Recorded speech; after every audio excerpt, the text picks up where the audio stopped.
Good morning, all of you. Subject English, Lesson 9. What are these? તો અત્યારે આપણે ઇંગ્લિશમાં આગળ શું શું શીખી ગયા હતા તેમાં આપણે ચિત્ર પરથી ક્વેશ્ચન આપેલો હોય એનો આન્સર લખતા શીખી ગયા હતા. હવે આજે આપણે પ્રશ્નાર્થ વાક્યો બનાવતા શીખીશું. તો અહીંયા કીધું છે પ્રશ્નાર્થ વાક્યો બનાવી લખો. અહીંયા તમને એક્ઝામ્પલ આપેલું છે તે હું તમને સમજાવું. અહીંયા લખ્યું છે ધીઝ આર હેડ્સ. અહીંયા સેન્ટેન્સ લખ્યું છે, અહીંયા ફૂલ સ્ટોપ છે એટલે કે અહીંયા વાક્ય પૂરું થાય છે. હવે આનું આપણે પ્રશ્નાર્થ વાક્ય બનાવવાનું છે. આગળ આપણે જ્યારે વોટ ઇઝ ધીસ લેસન શીખ્યા હતા એમાં પણ પ્રશ્નાર્થ વાક્ય બનાવતા શીખ્યા હતા. હવે તે એક વચનમાં હતું, અહીંયા આર આવે છે એટલે કે આ બહુવચનમાં છે. તો આપણે આર આગળ લખીશું, એમાં ઇઝ આગળ લખતા હતા. ધીસ કે ધેટ હોય તો એની પાછળ લખતા હતા અને પાછળ જે પણ વસ્તુ પ્રાણી પક્ષીનું જે નામ હોય એ લખવાનું અને ક્વેશ્ચન માર્ક કરવાનો એટલે કે પ્રશ્નાર્થ ચિહ્ન કરવાનું. બરાબર, એ એક વચનમાં કર્યું. હવે આપણે બહુવચનમાં પણ એ જ રીતે લખવાનું છે. તો સૌથી પહેલા એક્ઝામ્પલ છે ધીઝ આર હેટ્સ.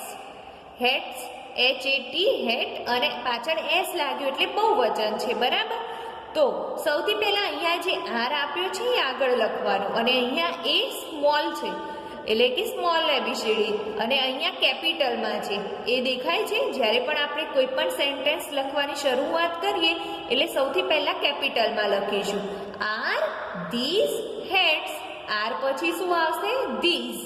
ધીઝ હોય તો ધીઝ અને ધોઝ હોય તો ધોઝ. પછી હેટ્સ અને ક્વેશ્ચન માર્ક એટલે કે પ્રશ્નાર્થ ચિહ્ન. હવે આગળ આપણે જાતે લખીશું. સૌથી પહેલા these are cats. These are cats એટલે આ બિલાડીઓ છે. અહીંયા કેટ્સ પાછળ એસ લાગે છે એટલે બિલાડીઓ એક કરતાં વધારે હોય એટલે કેટ્સ એટલે કે આ બિલાડીઓ છે. આર આવ્યું એટલે પણ બહુવચન થાય. તો જ્યારે પણ આપણે પ્રશ્નાર્થ વાક્ય બનાવીશું તો સૌથી પહેલા આર આગળ લખીશું. તો અહીંયા લખીશું આર. એ પછી લખીશું આર ઈ. આર પછી આવશે અહીંયા ધીઝ હોય તો ધીઝ, અહીંયા સ્મોલ કરીશું ટી. These are these. હવે કેટ તો CAT કેટ્સ. બહુવચનમાં છે એટલે આપણે બહુવચનમાં લખીશું. હવે અહીંયા ફૂલ સ્ટોપ કરવાનું નહીં. બરાબર, અહીંયા આપણે ક્વેશ્ચન માર્ક કરીશું એટલે આ પ્રશ્નાર્થ વાક્ય બન્યું. શું કહેવાય? આર ધીઝ કેટ્સ એટલે શું આ બિલાડીઓ છે એમ પૂછ્યો છે, પ્રશ્ન પૂછ્યો છે. બરાબર, હવે એના પછી those are ducks. Those are ducks. તો સૌથી પહેલા લખીશું આર. AR ઈ. આર પછી આવશે અહીંયા ધીસ કે ધોઝ હોય એ, તો અહીંયા ધોઝ છે તો આપણે ધોઝ લખીશું. THOSE. R those. હવે ડક અહીંયા જે સ્પેલિંગ આપે હોય લખવાનો તો DUCKS ડક્સ અને આવે ક્વેશ્ચન માર્ક. ક્વેશ્ચન માર્ક પ્રશ્નાર્થ ચિહ્ન કરવાનું ભૂલવાનું નહીં. હવે એના નીચે છે these R pencils. These are pencils એટલે આ પેન્સિલો છે, વધારે પેન્સિલો છે એટલે ક્વેશ્ચન માર્ક કરવા માટે સૌથી પહેલા લખીશું આર, પછી આવશે ધીઝ. Are these. હવે આવશે પેન્સિલ અને હવે શું આવશે? Question mark.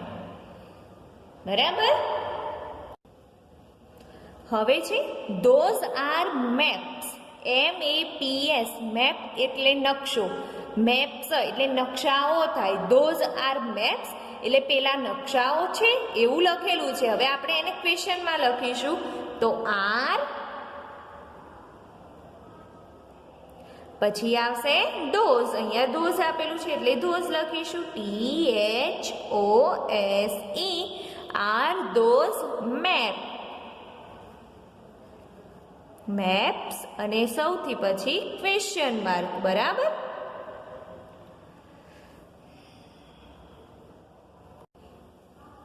હવે છે ધીઝ આર ફેન્સ.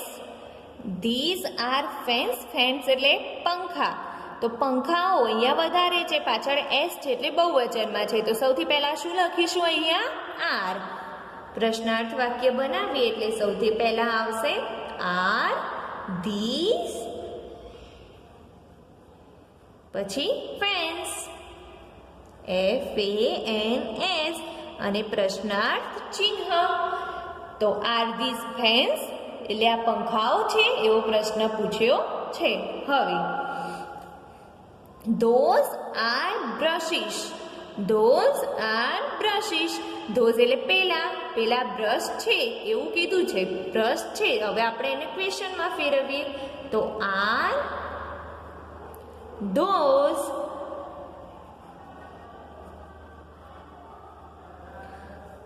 પછી આવશે બ્રશિસ, તો BRUSH પાછળ છે એટલે અહીંયા ES આવ્યું અને અહીંયા આવશે ક્વેશ્ચન માર્ક. તો આર ધોઝ બ્રશિસ. હવે એના નીચે these are tables, these are tables, આ ટેબલો છે. તો સૌથી પહેલા આર ધીઝ, અહીંયા જે આપેલું હોય એ લખીશું આપણે. ધીઝ હોય તો ધીઝ લખવાનું અને ધોઝ હોય તો ધોઝ. ટેબલ્સ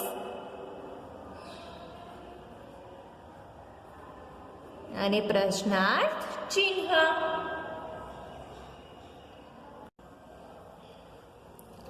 હવે આપેલું છે ધોઝ આર કાર્સ, કાર્સ એટલે ગાડી, પેલી ગાડીઓ છે.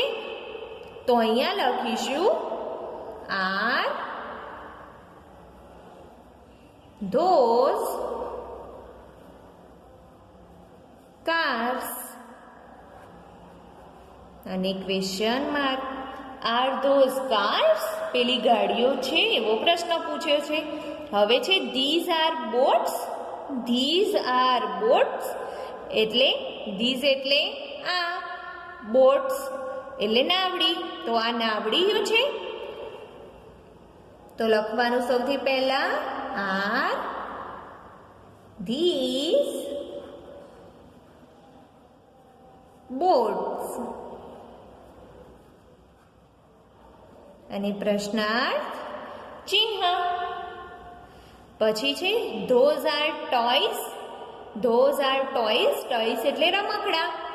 તો ધોઝ આર ટોયસ એટલે પેલા રમકડા છે, અહીંયા એવું કીધું છે પેલા રમકડા છે. હવે એને આપણે ક્વેશ્ચનમાં લખીએ તો R those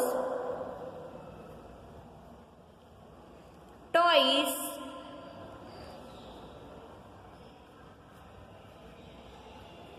are those toys અને અહીંયા આવશે પ્રશ્નાર્થ ચિહ્ન.